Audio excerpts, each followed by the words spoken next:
is this? I'm Gene Siskel of the Chicago Tribune. And I'm Roger Ebert of the Chicago Sun-Times. Oh, Weasel and Junior, Sadie and crew, out for the day with the Collingwood brood, out for the day for some fresh air and sun. Let's have some fun with those two lovely children, then off them as soon as we're done. Now we come to our third, or to my third and last guilty pleasure, Last House on the Left, which I have to say is an extremely violent and unsavory thriller that came out in the early 1970s, was attacked or dismissed by almost every critic I know of. If I remember correctly, Gene, you said that it was moral, disgusting, and depraved. Those were some of my kinder remarks. Okay. And yet I felt the movie had an unusual power and impact. 1973, at a time when movie violence was so commonplace that we hardly even noticed it, here was a movie with a genuine visceral power to shock, a movie in which the violence was as graphic and real so that we just couldn't dismiss it as only a movie. Last House on the Left is about two teenage girls who are kidnapped by a gang of sadistic killers. One of the girls escapes, but she doesn't get very far.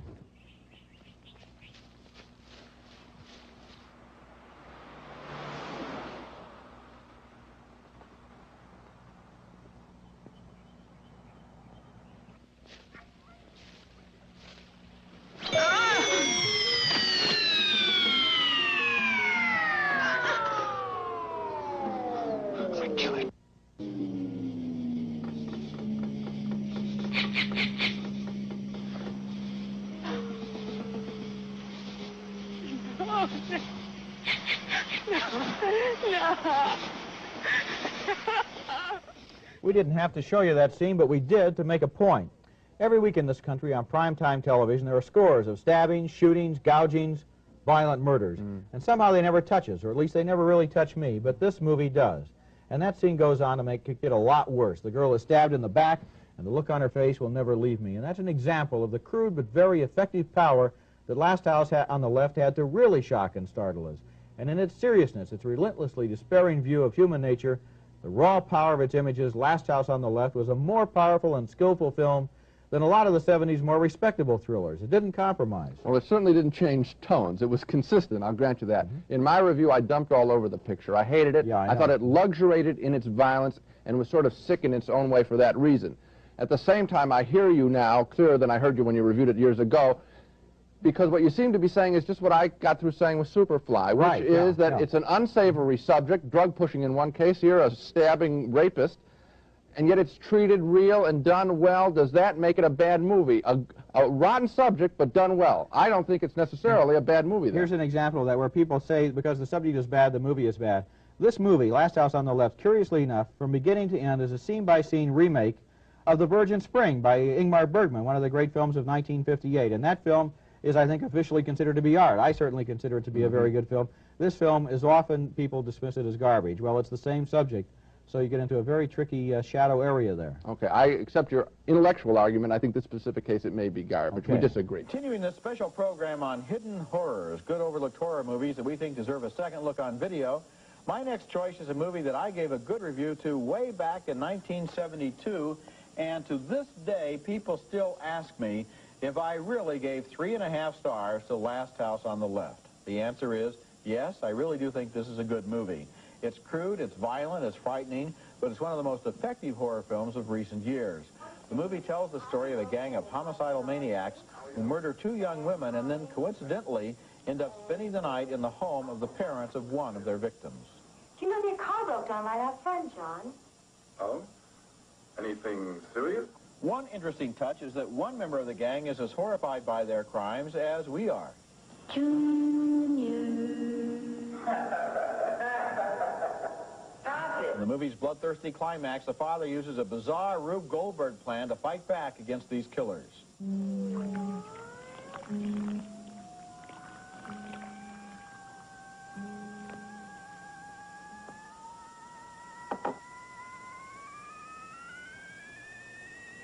If the plot of Last House on the Left sounds at all familiar, that may be because this low-budget American horror film is based on a famous film called The Virgin Spring, a 1959 classic by the great Swedish director Ingmar Bergman.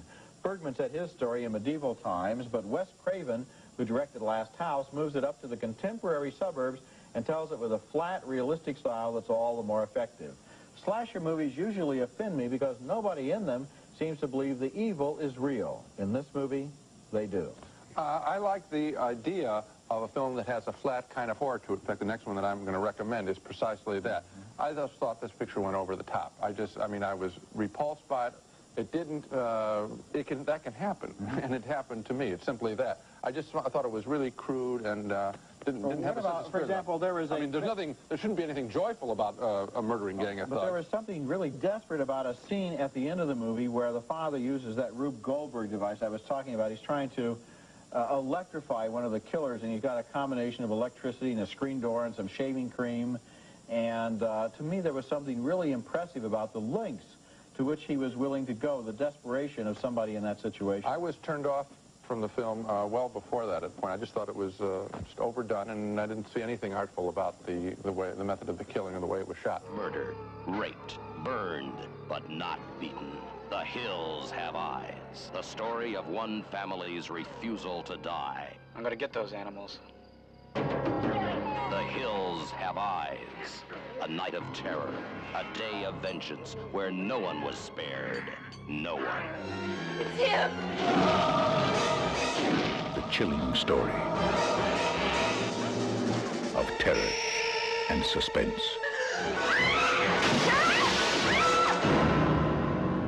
Deadly Blessing. That's it? That's it. That's enough, Okay, isn't fine. it? Let's I don't move want right to see the along movie. From Tom Sullivan to Swamp Thing. I don't know about anybody else, but my personal prejudice is that no movie named Swamp Thing can be altogether bad. And in fact, Swamp Thing is pretty good. This is one green slime movie that has its moments. The movie tells the story of a brilliant scientist who develops a magic formula that even makes the floorboards in his laboratory start to sprout leaves. Well, some evil villains want to steal this formula, so there's a struggle where the scientist gets splashed with the formula, he catches on fire, jumps into the water, and emerges a few days later as Swamp Thing. Well, how does Swamp Thing look? He looks like he survived an explosion in the spinach factory. In this scene, Adrienne Barbeau, who was Swamp Thing's girlfriend, tries to sneak the magic formula away from the bad guys.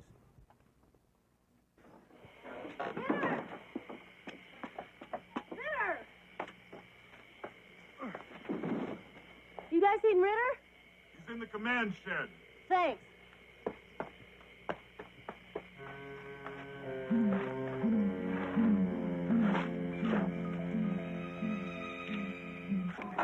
Ritter!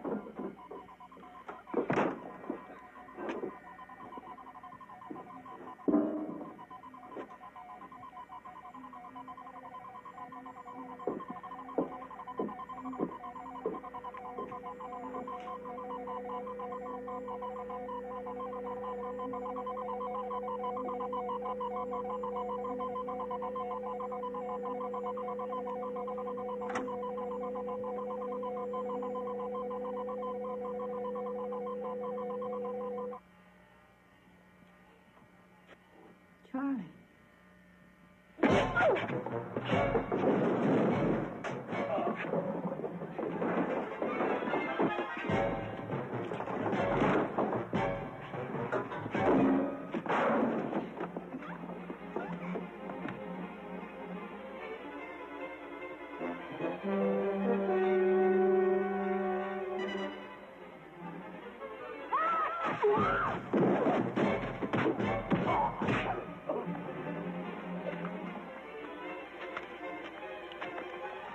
Down!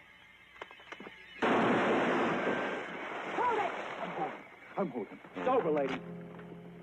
Well, that's sort of a routine action scene, but the best stuff in Swamp Thing is totally off the wall. That includes Swamp Thing himself. He doesn't talk in his early scenes, but eventually he develops into a moldy green philosopher.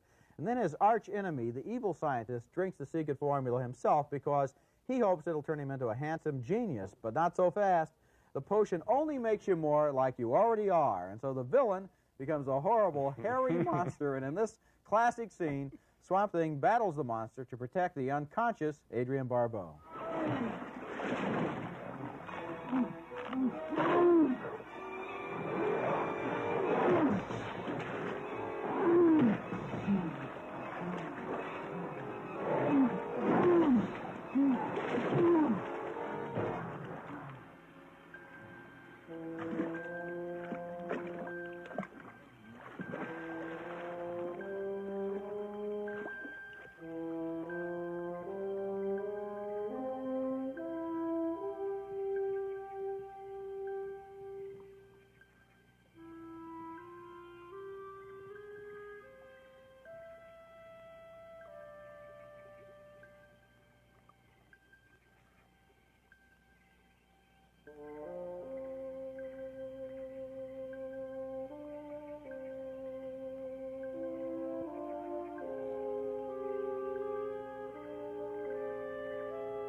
behind you.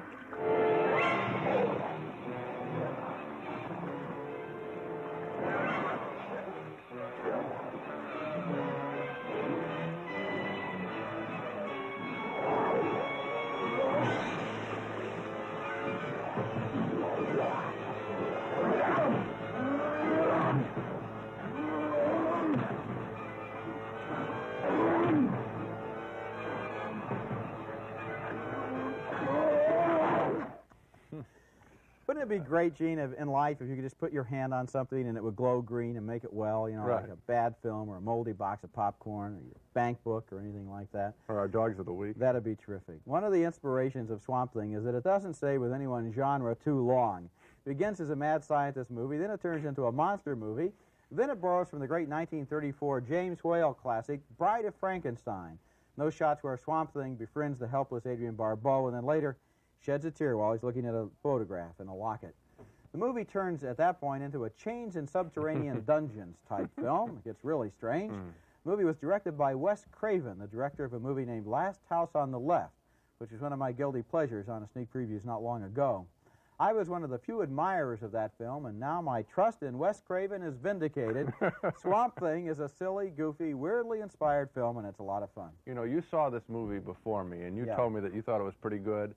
And I thought, now this is a case where you and we have had this running battle where you will find one element in a movie, I find sometimes, and then you say the movie is great, and I'm Yeah. always complaining you're not It's my being great tough enough. failing, right? Yeah. Great failing in life. Okay. Excuse me. Okay.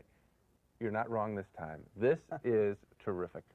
I sat there and was enjoying not only what was on the screen because it's done so well in this comic book style, and it's based on a comic strip, but I was enjoying the fact that I was sitting there enjoying seeing a guy wearing a plant costume, seeing the glowing can, seeing a guy turn into a midget. I loved the fact that I could do this. Now, maybe it's because, you know, we're adolescents at heart in some way because we do this job, but this is a lot of fun. As much as discovering a great movie like Diva, last week we talked about that, this too is part of being a movie critic, seeing a movie like this.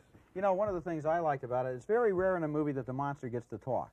You know, even if a scientist turns into a monster, once he turns into the monster, that's it. You know, Right. maybe a few grunts and groans and, you know, a few screams. Sure. This time, he does turn into this philosopher, you know, with his insights. There is great beauty in the swamp if you know where to look for it, you know. There are a lot of comic book movies coming out now. Conan is a big one coming out this summer, and that's going to get a huge build-up. All I can say is that Swamp Thing, which just popped up out of the slime, so to speak, is a movie that's just as good. It is exciting, and if you're a kid at heart or a kid really, I would see it. Two surprising yes votes for Swamp Thing, the monster picture about a woman scientist protected by a human weeping willow.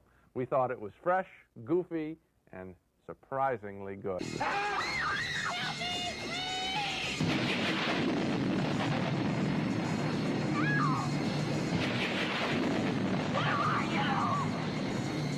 From Wes Craven, director of The Hills Have Eyes and Last House on the Left, a new masterpiece in fantasy terror, Nightmare on Elm Street.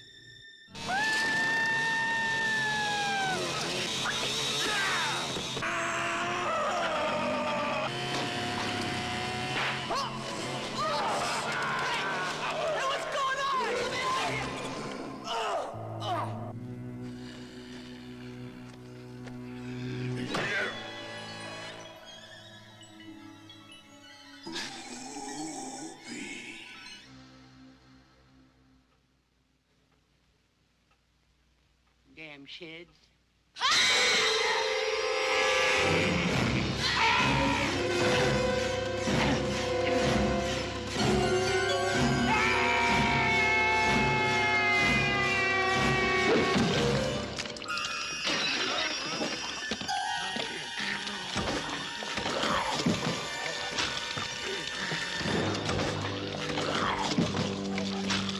Thank you. I think I got that one. Okay, next movie. No, I It's don't a think you voodoo did. I film. have to go see the Defiant Ones. I've never Okay, seen it, so I'm not Roger will sure be- if you're right or wrong. Roger will be leaving the set now to go see the Defiant Ones, and we'll continue with the next movie. A voodoo thriller set in Haiti called The Serpent and the Rainbow, about a Harvard professor who is contracted to find an herbal medicine that seems to raise the dead. I guess that's why so many people are attracted to the teaching profession. It's such an exciting job, in the movies at least. When the young anthropologist returns home from a research trip, a businessman encourages him to go to Haiti to bring back some magical powder that could make a best-selling drug.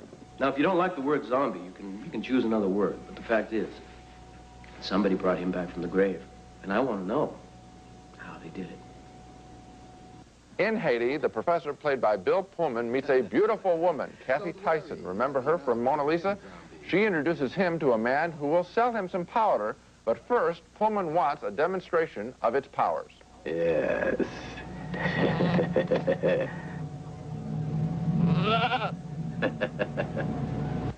Don't worry, that goat will live. It wouldn't be a horror film, however, if animals were the only ones involved. Naturally, the doctor and his new friend are threatened in the jungle.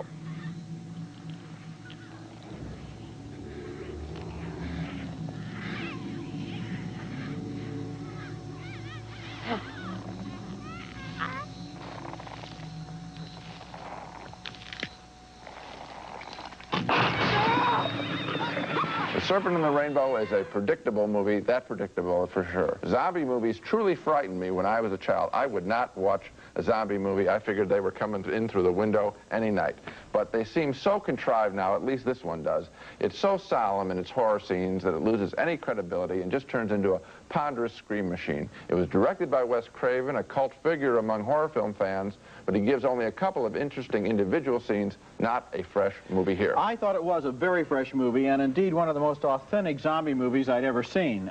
It was shot on location in Haiti and in the Dominican Republic. They used a lot of actual extras, a lot of actual places. And actual zombies. And possibly actual zombies, I'm not sure. What it seemed interesting to me was that instead of just shooting it on the back lot with people jumping around and screaming, it got into the science and the belief of the zombie cult, and it was interesting in that point of view. Also, it looked great. It was a great-looking movie. Well, that is a great-looking shot, but Roger, I didn't buy it for a minute. I'm thinking the last picture that got me into the occult, a little bit of Angel Heart did, and then Paul Schrader's Cat People, where I felt that they really had me believing in an extra worldliness.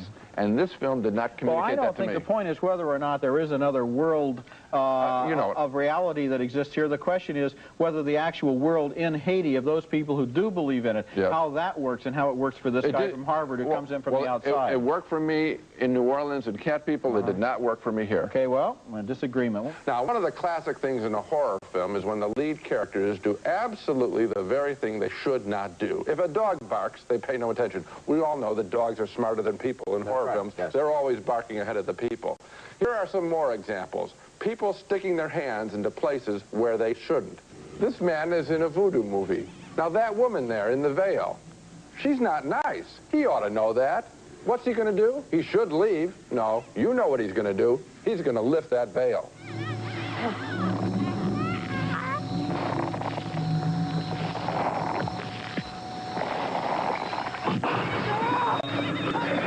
Anyway, coming up next, Shocker, another story of a mass murderer who will not die, from the creator of A Nightmare on Elm Street. You're dead, John. Go home, get drunk or something. I don't think he's dead. By Wes Craven, the creator of Nightmare on Elm Street.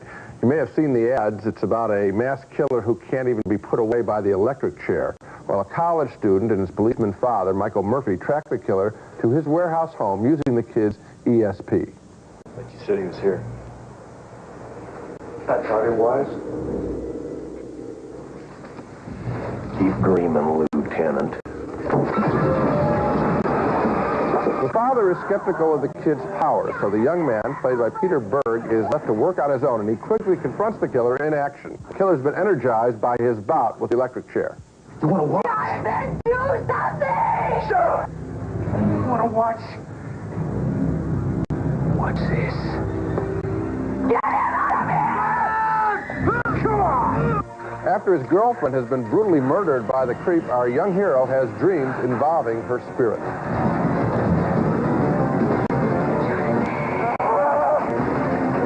If Shocker weren't so bloody in spots, I would recommend it as an inventive thriller because the way it treats video images and electrical conduction is most entertaining.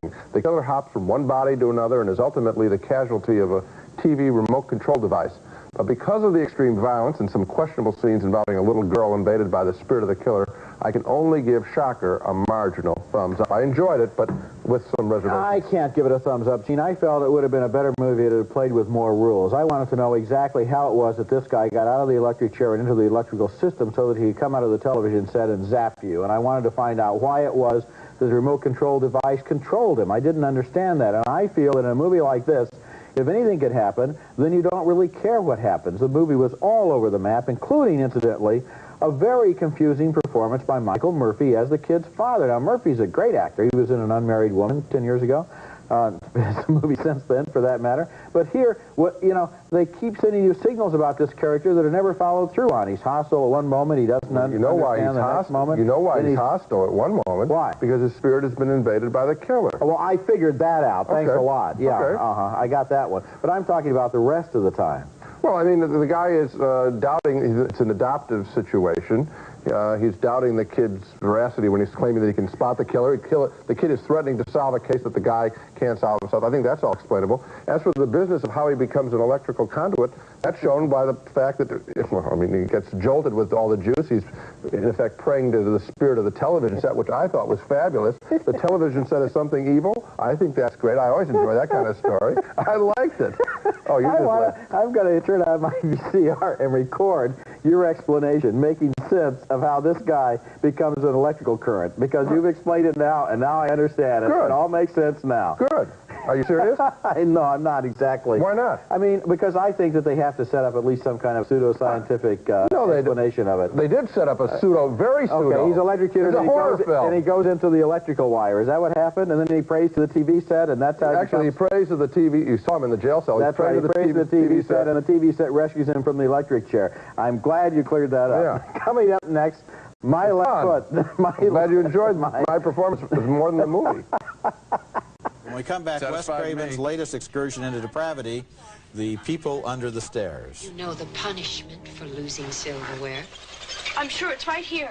Wes Craven, who has a great name for a director of horror films, is a filmmaker whose credits include Last House on the Left, The Hills Have Eyes, and Swamp Thing. Those are all horror movies, but there's something else, too. He always has some kind of a twist to make things more interesting. And his new movie is named The People Under the Stairs. And no matter whether you like it or not, you haven't seen anything quite like it before. The movie takes place inside a former funeral home where a young girl is held prisoner by two sadistic lunatics who call themselves mother and father, even though they're actually brother and sister. Alice has been bad. She's been feeding that thing between the walls again. No. A young boy played by Brandon Adams breaks into the house and prowls around, discovering that the basement is inhabited by a lot of weird prisoners.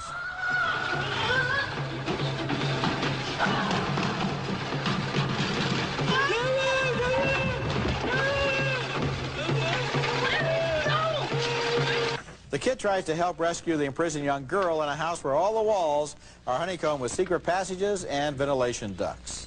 Father's one sick mother, you know that? Actually, your mother's one sick mother, too. I'm tempted to say I like this movie because we learned so much about drywall construction in it, but never mind. That kid has so many tricks up his sleeve as he outsmarts those adults that they ought to call this movie Funeral Home Alone.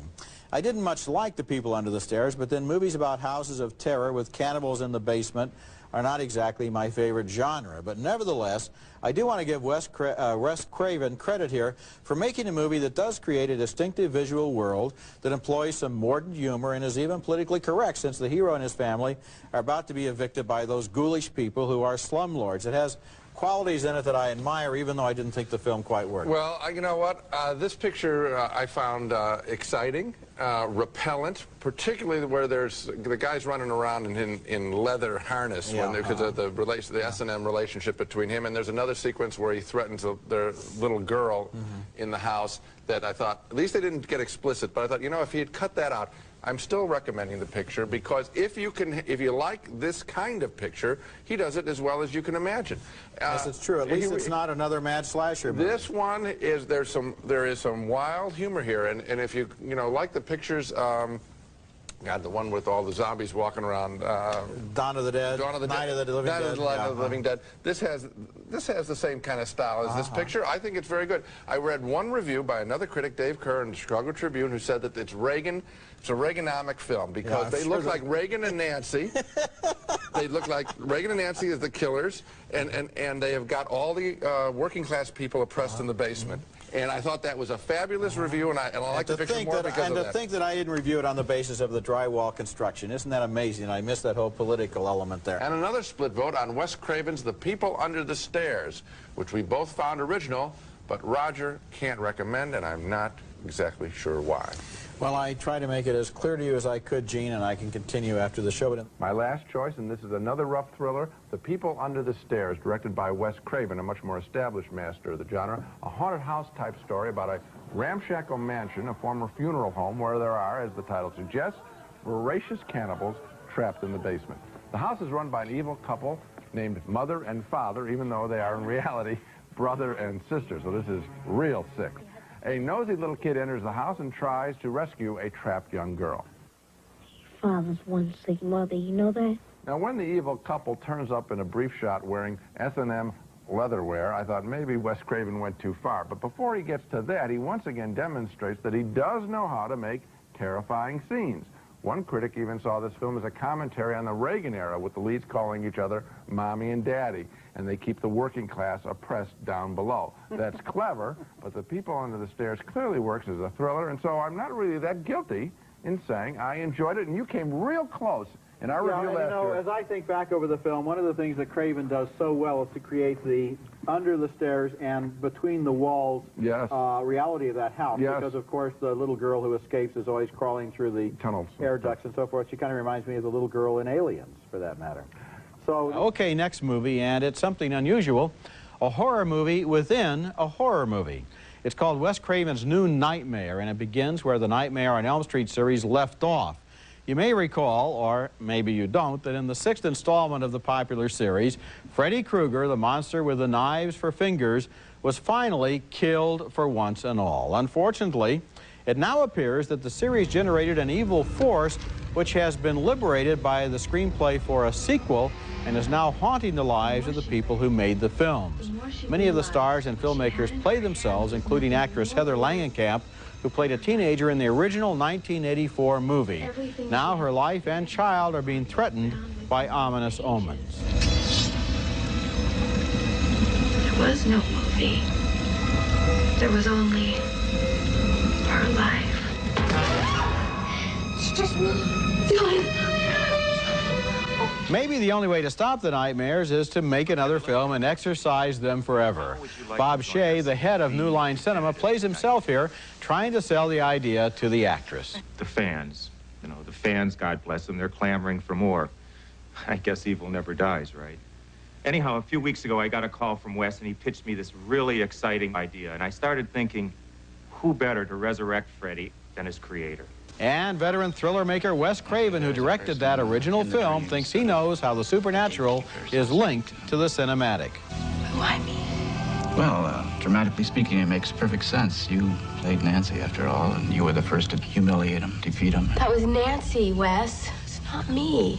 Yeah, but it was you that gave Nancy her strength. So, in order to get out, he's got to come through you. And it's inevitable that he's going to try to do that at your most vulnerable points. Wes Craven's New Nightmare is the first horror movie that is actually about the frequently asked question, don't the people who make these films ever ask themselves about the effect the films have? It's very intriguing the way the film dances back and forth across the line between fantasy and reality. On the one hand, it's in the Nightmare on Elm Street tradition with frightening dream sequences using scary special effects, and on the other hand, it's a look behind the scenes of Hollywood. It's smart, it's scary, and it's curiously thought-provoking. It didn't provoke a single thought in my head. No, Roger, they put in these people who you and I know, and so it's kind of campy fun to see them in their real-life roles on the screen. But at the core level, this is a mad slasher movie with Freddy, who I have never enjoyed as a villain, and I don't enjoy him here. It's just the same old bloodletting with new actors It's too around. bad that the movie didn't provoke a couple of more thoughts in your Go head, ahead. Gene. For example, the use of that little child in some of the sequences, such as when he's up on top of that tower. It's very scary and I think very effective. The whole way that the idea, it's kind of a dangerous idea that people who are actors in these movies might have their own lives affected by the nightmares that they are creating for others. But it's never been done before. But Roger, no, what I'm saying is it's so obvious and it isn't really dealt with. What it's really, I don't feel that they're really in jeopardy. It's just an excuse to have the same old bloodletting. Coming up next, I do not agree. Well, we don't. Good. All you have to do is just see.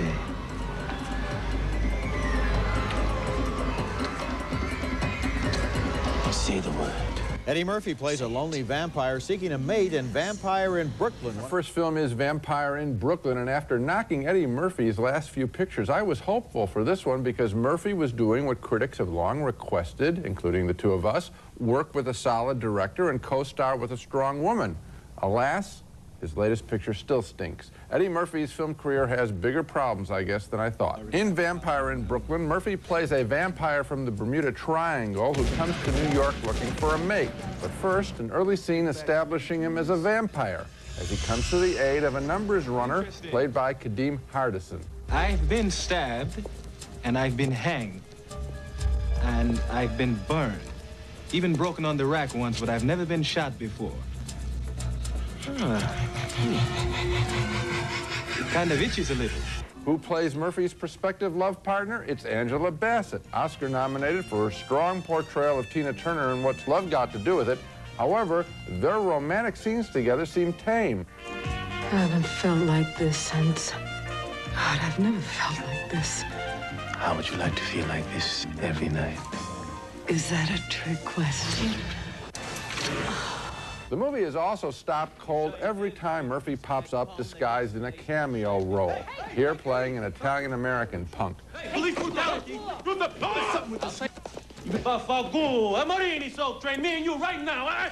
Vampire in Brooklyn has few thrills, which is a surprise because it was directed by Wes Craven, a real horror film master. Maybe he couldn't juggle Murphy's comedy demands and the horror genre. All I know is that Vampire in Brooklyn just sits there on the big screen, totally limp, not frightening, not romantic, not funny. Gene, I'm in total agreement with you. And the screenplay is based on a story by Murphy and his two brothers. That may be the problem. I think maybe they should start out with somebody else's screenplay and not think they're geniuses at screenplay writing because they don't answer question number one. Who do we care about in this movie? And why in the world should we care about the Eddie Murphy character who is basically negative and seen in a very confused light? In fact, the whole movie is extremely chaotic when it comes to its point. You know, who do we care about? Right. Where is the story? Yeah. What is the payoff? And why does it matter? We're not sure whether he's sending up. First, you assume, because it's Eddie Murphy as a vampire, you assume he's going to say a comedy. Yeah. But it doesn't have the heart to go all the way with that. No. You know what?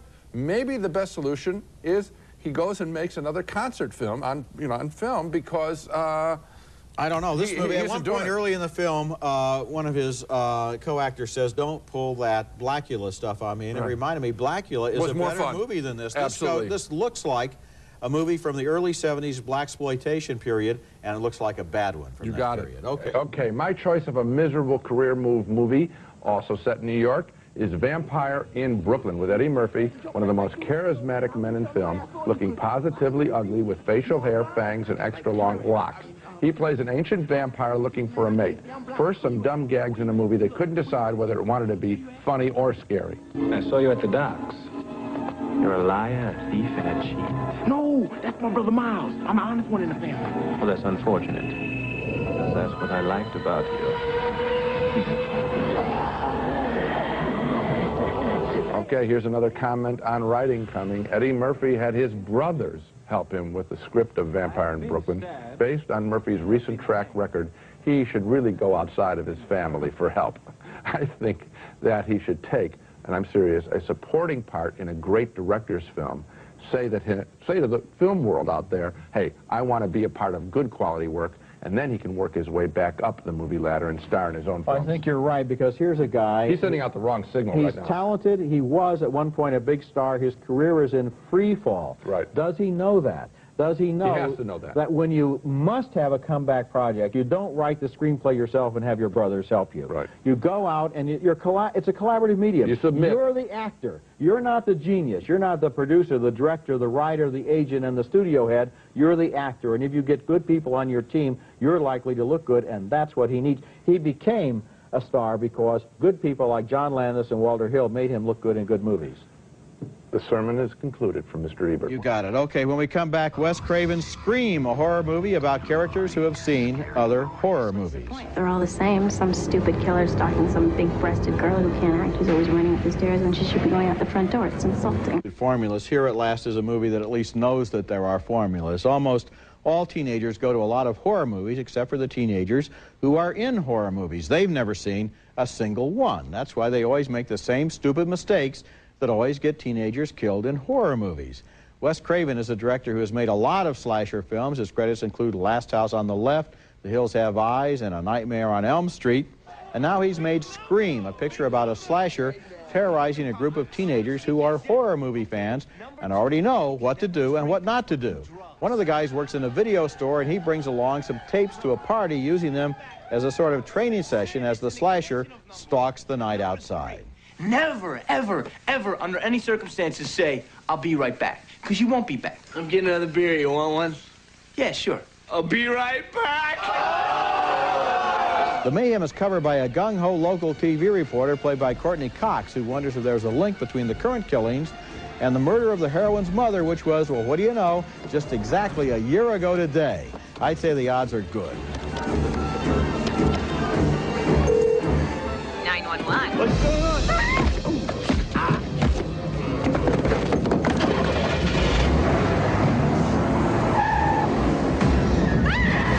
Scream is one of those movies where a lot depends on the attitude you take to it. On the one hand, it is a violent and frightening film. The R rating is well-deserved.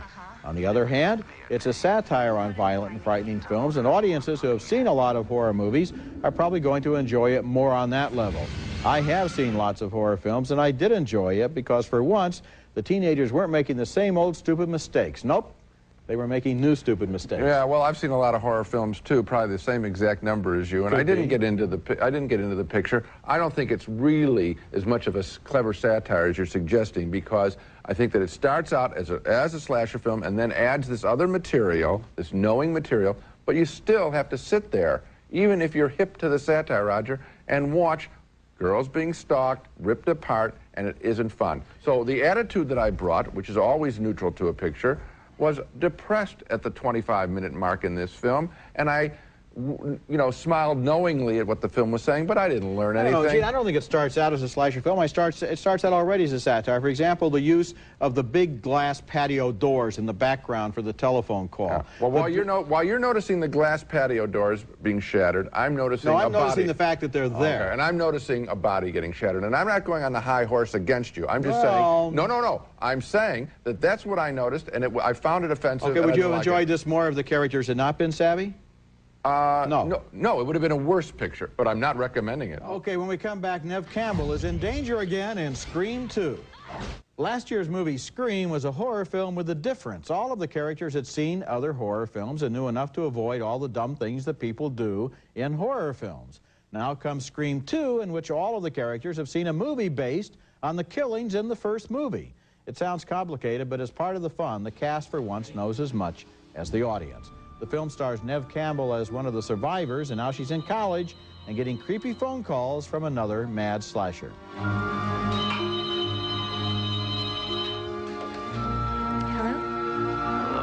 Sydney. What do you want? It's time, girlfriend. Courtney Cox plays the TV newswoman from the first movie. She wrote a book about those killings and now is back to cover more slashings with a reluctant cameraman played by Dwayne Martin. I read what happened to your last cameraman. The guy got gutted.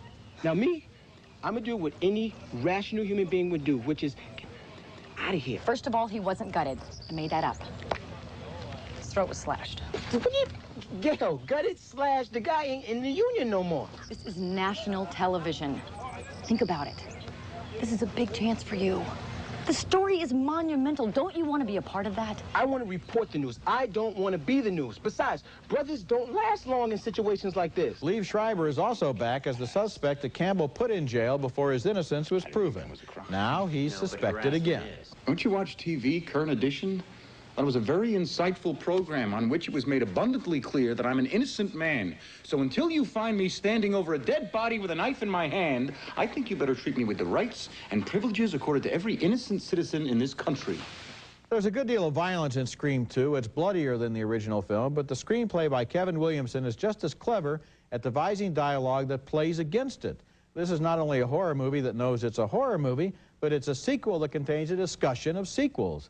Is this as good as the original? Well, not quite, but it's close enough. I'm giving it a thumbs up. I'm giving it a thumbs up, too, and I liked it more than the original picture. Maybe the challenge of coming up to a sequel to that one is daunting, and this film pulls it off. I just thought that the writing was smarter, and the number of characters that are being juggled in this screenplay. I mean, normally you have, you know, a row of ducks that get knocked off in these pictures, and here I got to know some of the ducks. You know, Kevin Williamson's screenplay does have a lot of really neat lines in it. For example, at one point, the Courtney Cox character is accused of posing nude on the internet. And her defense, that was my head, it was Jennifer Aniston's body. Right. That's a funny line. Better than Minute Lice, Roger. I like that one. And 2 surprise thumbs up for Scream 2, the sequel to the horror film that made fun of other horror films. It's good. I would like you all to play from your heart. Play like I know you can play. Just play from here. Okay, here we go with another series that has run out of steam, the Scream franchise. The original movie was a lot of fun with its characters who knew they were in a horror film, knew all the conventions of horror films, and talked about horror film cliches while they were standing in the middle of them. That was great, but by the time they got to Scream 3, they were reduced to discussing the rules involving the third part of a trilogy. This wasn't a horror movie, this was a pop culture seminar. What do you know about trilogies? You mean like movie trilogies? He seems like movies, Detective. Well, all I know about movie trilogies is that in the third one, all bets are off. For one brief, shining moment, Scream seemed to have broken the hammerlock of stupidity that grips all dead teenager movies. You know what a dead teenager movie is. That starts out with a lot of living teenagers, and they're killed off one by one, except for one character left standing at the end to be in the sequel. Scream was about slightly older dead teenagers who were in their 20s. And it was funny, but Scream 3, I think, has definitely reached the end of the line. And even Scream 2, they did a nice job of acknowledging that it was a sequel and talking about that. But Scream 3 should have just been called Contractual Obligation, Scream 3. And that would have been the real truth about this movie. Yeah. Just a formulaic thing, piece of junk.